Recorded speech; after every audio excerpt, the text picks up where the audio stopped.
Hello, everyone, and welcome to EnglishPod. My name is Marco. My name is Catherine, and today we're talking about something that's very common in high schools all across the English-speaking world. That's right. Today we are going to talk a little bit about sexual education, or also called sex ed. So you may be asking yourself what exactly this means, so let's take a look at this word on Vocabulary Preview. Vocabulary Preview. Okay, so more commonly than not, we're going to hear the phrase sex ed, ED, that stands for education. This is basically a class or a training about sexuality and safety when it comes to these issues. That's right. So as you said, this is a very common class that is part of the school curriculum in English-speaking countries. I think maybe students are about 16 to 15, 16 years old when they get sex ed. We had it when I was about 13, 14. 13, 14.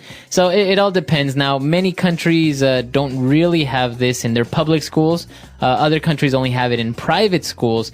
So it's a very controversial topic about if schools should actually be teaching this, but we'll talk about that a little bit later on. Why don't we take a look at today's dialogue? Let's listen to what's happening today.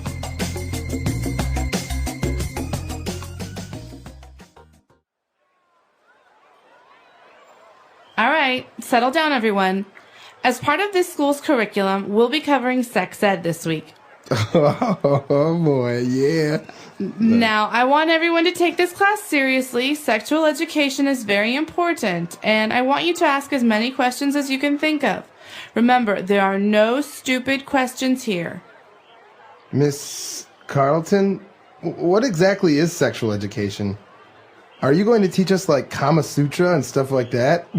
No, Jason, that's not actually what sex ed is. Basically, we will talk about sexually transmitted diseases, contraceptives, and how the male and female bodies work. My older sister is in college, and she takes what she and her friends call the pill.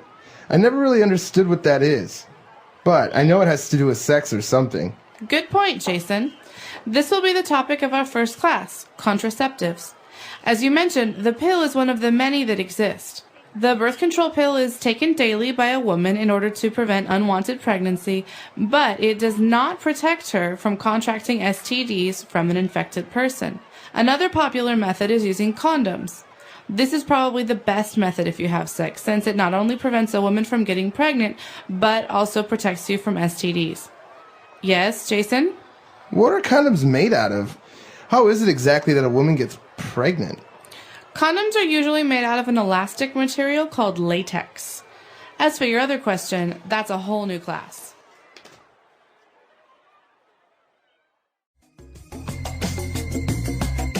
All right, we're back. So now I'm sure there are a couple of words that we didn't really understand there. So let's take a look at a couple of them on language takeaway. Language takeaway. Okay, so one of the most common phrases you're going to hear when it comes to sex and safety when you're having sex is sexually transmitted disease, or STD. That's right. So the teacher actually mentioned the whole name, sexually transmitted diseases. And also she used the acronym STDs, or STD and STD. And what exactly are these STDs? Well, the key word here is disease. These are illnesses that you can get from sex. So sexually transmitted means transmitted or passed on from one person to another person during sex. And this could include any kind of diseases like AIDS or syphilis or chlamydia or gonorrhea. Those are the most famous ones. That's right. So sexually transmitted diseases. Now, why don't we get into the title of our lesson today? Contraceptives. What are these contraceptives? Okay, so teachers are always going to explain the big difference between protection and contraception or contraceptives. Basically, contraceptives have to do with getting pregnant. If you don't want your girlfriend to get pregnant and you're a guy, or if you're a girl and you don't want to get pregnant, you take contraceptives or you use contraceptives. There are many different kinds, and I think the most common kind for preventing pregnancy or keep making sure you don't get pregnant is something called the pill. That's right. One of the kids said that his sister takes the pill. Now, this is called the pill. Now, you know that pills are any type of a capsule capsule or little medicine that you swallow with water. But what is the pill? Well, this is the birth control pill. So that's a long name. People often in conversation just say the pill, but it's called the birth control pill, and it's a pill that women take every day, or some of them different times, to prevent pregnancy. And so that means that you're trying not to get pregnant. That's right. Okay, so this is called a contraceptive. Now, as you mentioned, this is a contraceptive, so it will prevent you from getting pregnant, but it will not protect you. And as many of you may know, the most common form of protection against pregnancy and STDs are a little device called a condom. Okay, so a condom is, like you said, the most common kind of protection that people use, and it's important because it helps you not only not get pregnant, but also not get a disease. And so people often talk about this as being the most important kind of protection from disease and pregnancy. And it's basically just a cover for a man's penis, and it prevents liquids being passed on from one person to another person. That's right. And actually, as you mentioned, this has to do with our next word. It prevents you from contracting STDs, like the teacher mentioned. So to contract an STD or to contract an illness, what does that mean?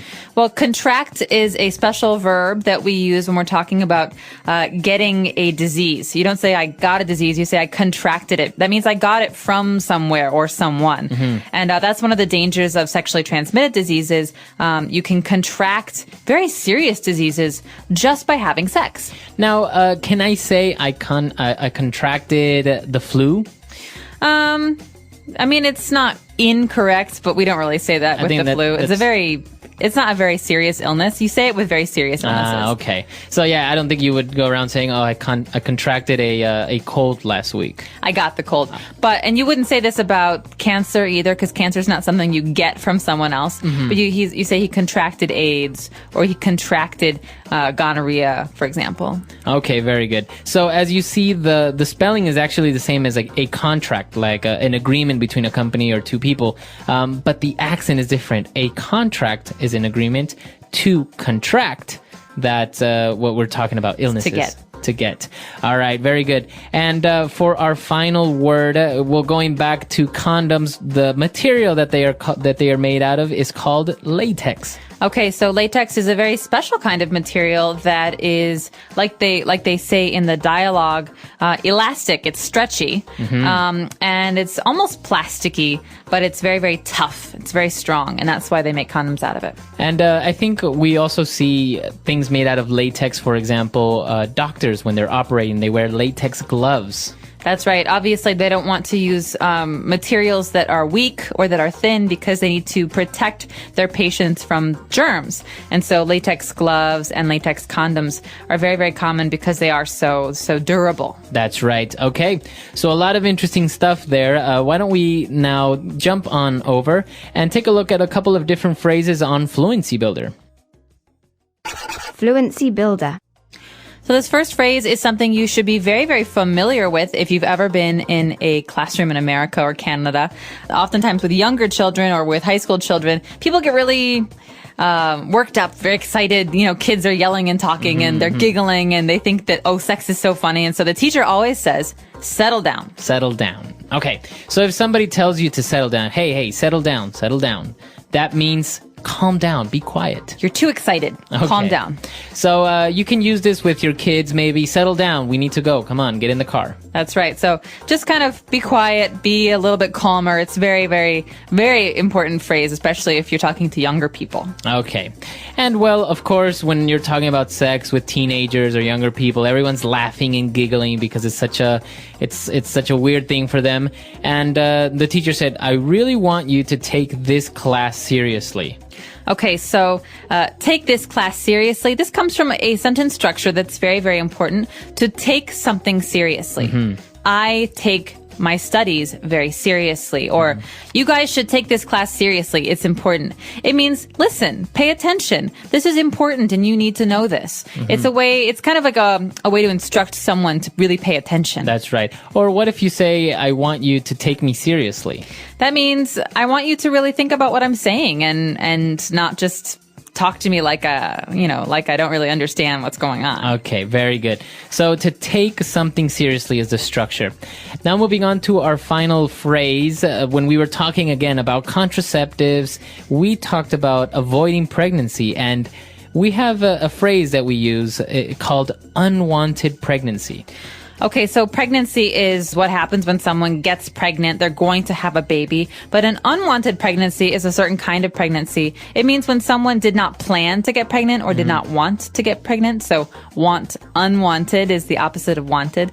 It means like it was an accident. Right. So you wouldn't really say an accidental pregnancy because It's still a kid. Exactly. So you didn't want to get pregnant, but you did. That's why we say unwanted pregnancy. Or you'll hear very often, condoms help prevent unwanted pregnancy, or the pill helps prevent unwanted pregnancy. That's right. Okay, so a lot of interesting stuff there. I think it's worthwhile for us to listen to our dialogue for one last time.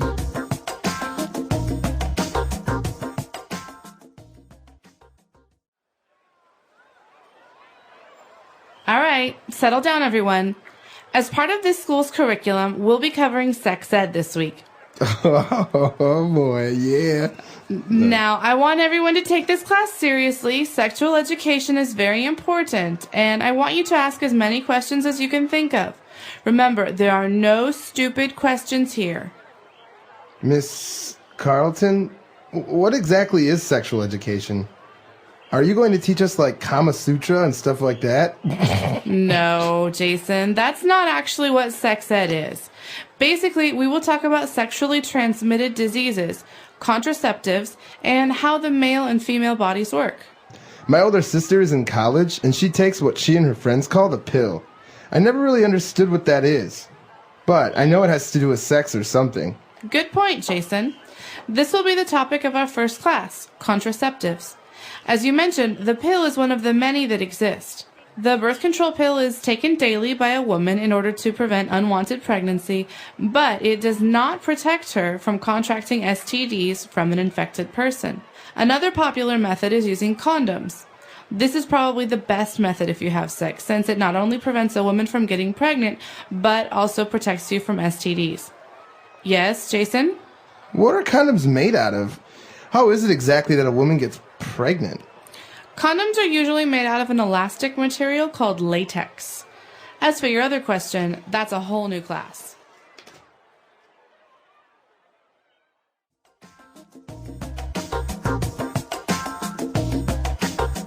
All right, so coming back, we obviously didn't cover all forms of contraception and forms of protecting yourself against STDs, but I remember very clearly in school when we talked about this, they said the best protection, the best way to not get pregnant or to get STDs is celibacy.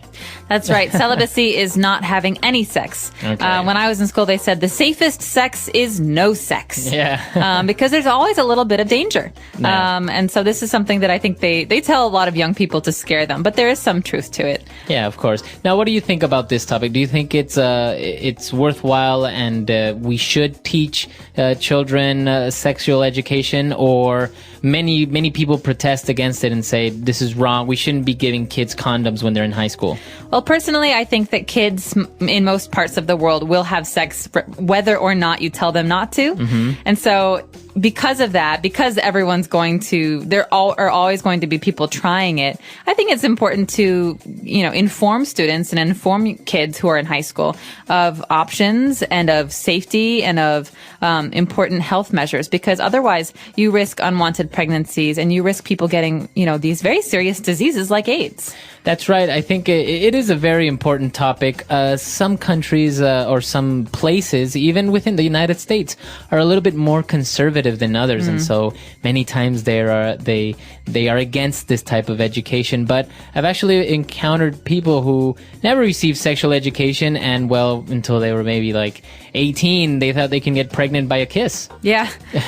So I think that's one of the dangers. Obviously, there are both sides to this issue, and we're curious to know what you think. Do you think that sex ed should be a course or should be something that people talk about in schools, in high school, or in college? Do they do this in your home country? Let us know. Our website is EnglishPod.com. All right, we'll see you guys there. Bye. Bye.